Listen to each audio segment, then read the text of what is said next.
Eu nunca vou conseguir apagar aquele dia da minha memória. Era uma terça-feira de verão no Rio de Janeiro e o sol estava daquele jeito, sabe? Forte e impiedoso, queimando a pele como se quisesse deixar uma marca de ferro em brasa, daquelas que não desaparecem nem com o tempo, nem com a chuva. Eu tinha apenas 8 anos de idade, morávamos num barraco de madeira numa favela da Zona Norte. Minha mãe, Dona Teresa, era uma mulher de fibra, batalhadora, que lavava a roupa para fora para garantir o arroz e feijão. Mas naquela época, a fome era uma visita constante, daquelas que entram sem bater e sentam na mesa com a gente. Naquela manhã específica, eu acordei com ela chamando meu nome baixinho, quase um sussurro. Lucas, acorda, meu filho. Tinha algo diferente na voz dela. Não era o tom firme de quem manda levantar para ir para a escola. Era um tom quebradiço, carregado de uma tristeza que parecia sufocar as palavras antes mesmo delas saírem da boca. Eu me levantei e peguei minha camisa surrada do Homem-Aranha, que já estava mais para cinza do que para vermelha, e fui até a cozinha. Ela estava parada ali, do lado da mesa bamba, olhando para o chão como se procurasse uma resposta no cimento queimado. Mãe, o que foi? A senhora tá chorando? Perguntei, sentindo um nó na garganta. Ela levantou o rosto, e eu vi. Os olhos dela estavam vermelhos, inchados, transbordando lágrimas. Cada gota que caía parecia pesar uma tonelada no silêncio daquele barraco. Ela respirou fundo, tremendo, e disse: Lucas, a vida tá difícil demais, meu filho. O aluguel atrasou, a comida acabou. E às vezes, a gente tem que fazer o que não quer para sobreviver. Para salvar quem a gente ama. Eu não entendi nada na hora. Criança não capta essas entrelinhas cruéis da miséria.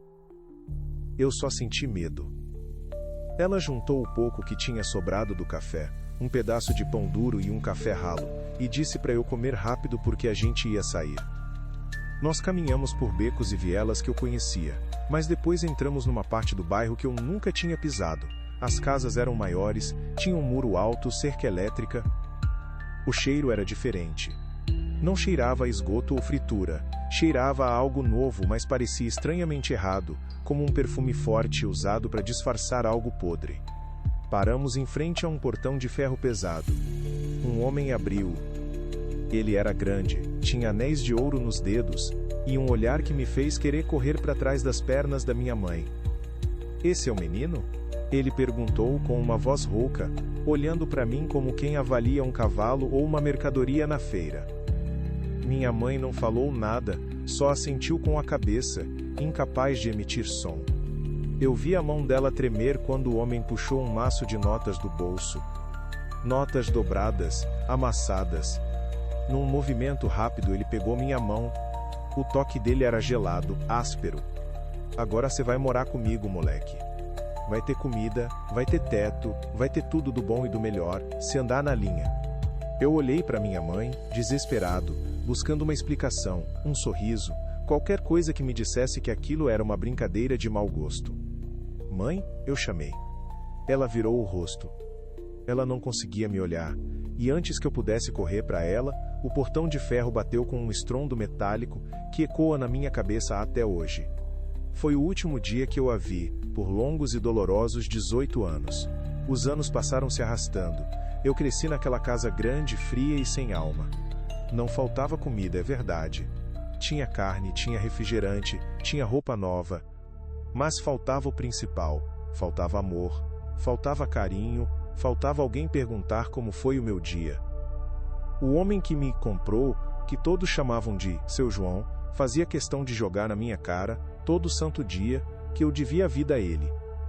Se não fosse eu, você estava passando fome na rua, ele dizia enquanto comia, limpando os dentes com um palito. Com o tempo, fui percebendo que eu não era um filho adotivo. Eu era um investimento. Eu era uma peça no tabuleiro dele. Comecei servindo café, depois limpando o quintal, e logo ele queria que eu fizesse entregas. Pacotes estranhos, envelopes fechados, sempre à noite, sempre nas sombras das ruas do Rio. Eu morria de medo. Sabia que aquilo era errado, sabia que ele operava na margem da lei, em negócios escusos que envolviam agiotagem e coisas piores. Mas eu não tinha para onde fugir. Quem ia acreditar em mim? Eu era só um garoto da favela que teve sorte. Mas, sabe pessoal, dentro de mim havia um fogo, uma chama que queimava mais forte que aquele sol do dia da separação. Eu olhava para o espelho e dizia: Lucas, você não é isso, você não pertence a esse mundo. Eu tinha sonhos, eu queria ser alguém, eu queria ter orgulho do meu nome. Decidi que minha saída não seria fugindo pelo portão, seria fugindo pela mente. Decidi estudar. Foi uma guerra. O seu João achava que estudo era perda de tempo para quem nasceu para servir, mas eu insisti tanto, fiz tanta chantagem emocional dizendo que precisava saber ler bem para ajudar nos negócios dele, que ele deixou eu me matricular numa escola pública noturna. E foi lá que a minha vida começou a mudar de verdade. Naquela sala de aula com o ventilador quebrado e carteiras riscadas, eu conheci a Dona Clara. Ela era professora de português, uma senhora baixinha, de óculos na ponta do nariz, mas com um coração gigante. Ela me viu. Ela não viu o moleque do seu João, ela viu o Lucas. Numa noite de chuva torrencial, eu estava no canto tentando secar meu caderno, e ela sentou do meu lado. Lucas, você tem um brilho no olhar, menino. Você escreve com alma. Não deixe que a sua realidade defina quem você vai ser, ela me disse. Aquelas palavras, nossa, aquelas palavras foram o combustível que eu precisava. Eu devorava os livros que ela me emprestava. Machado de Assis, Jorge Amado, Graciliano Ramos. Eu viajava para longe daquela casa opressora através das páginas. Terminei o ensino médio aos trancos e barrancos, estudando de madrugada com uma lanterna para não acordar a casa. Consegui uma bolsa parcial numa faculdade de administração. Foi a época mais difícil da minha vida física, mas a melhor da minha vida mental. Assim que completei a maioridade, juntei uns trocados que escondia dentro de um buraco no tijolo do meu quarto e fui embora. Saí com uma mochila nas costas e a roupa do corpo. Dormi em albergue, comi marmita azeda, trabalhei de garçom, de faxineiro, de entregador de panfleto. Mas eu era livre. E livre, eu podia construir. Usei minha inteligência e o que aprendi na faculdade para criar um pequeno negócio. Comecei vendendo camisetas personalizadas na internet. Eu mesmo desenhava as estampas, inspiradas na cultura da periferia, na resiliência do povo brasileiro. A primeira máquina de estampar eu comprei usada, parcelada em 12 vezes. O quarto onde eu morava virou estoque, cheirava a tinta e a tecido novo. Aos poucos o negócio engrenou. Camisetas Resiliência, esse era o nome. A vida começou a sorrir. Eu tinha controle, tinha dignidade e, pela primeira vez, tinha paz ao colocar a cabeça no travesseiro. O negócio cresceu, contratei 2 funcionários, aluguei uma sala comercial. Eu me vi ajudando outros jovens que, assim como eu, precisavam só de uma oportunidade. Mas o passado, meus amigos, o passado é uma sombra que caminha com a gente. Eu achava que tinha superado, mas tinha um buraco no meu peito que nem todo o sucesso do mundo preenchia.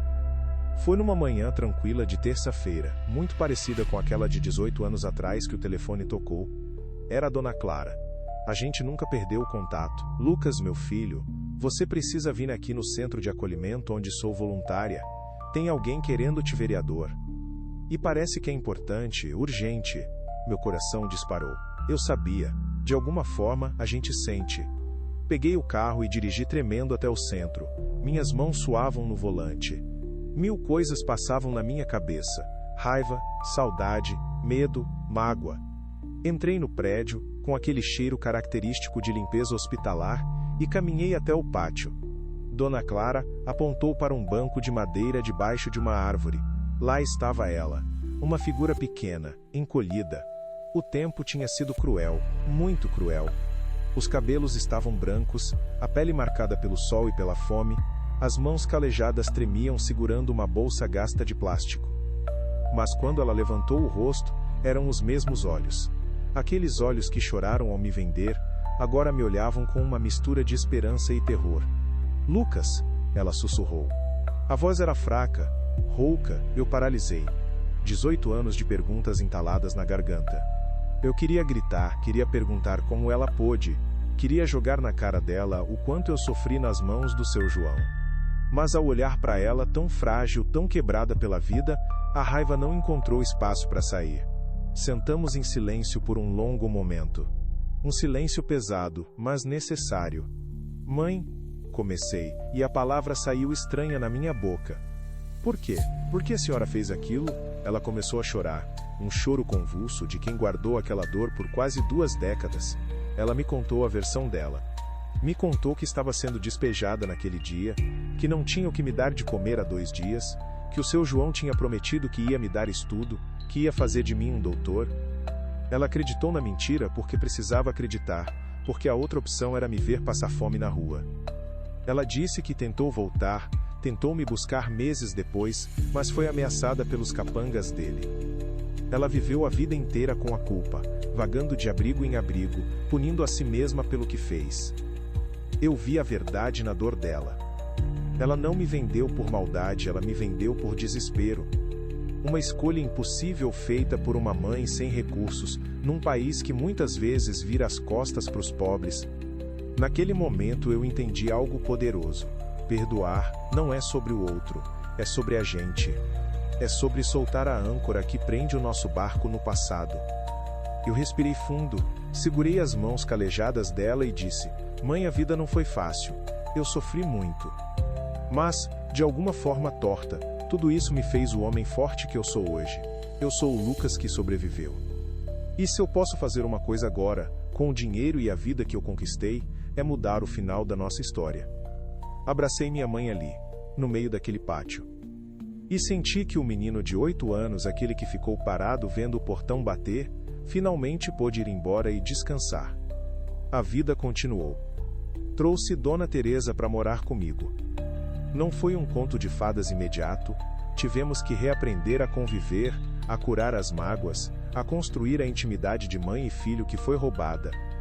Ela começou a me ajudar no negócio, dobrando as camisetas com um orgulho que não cabia no peito. Olha só o que meu menino construiu, ela dizia para todo mundo. Hoje, eu digo para os empresários, para os jovens, para todo mundo que pensa que sucesso é só ter um carro importado na garagem ou um saldo bancário gordo, vocês estão errados. Sucesso não é isso. Sucesso é você ter a capacidade de olhar para trás, ver o inferno que você atravessou, e ao invés de se tornar um demônio, você escolher estender a mão. Sucesso é quebrar o ciclo da dor. Se você que está me ouvindo agora está passando pelo momento mais escuro da sua vida, se sente que o mundo conspirou contra você, pegue a minha história como um espelho.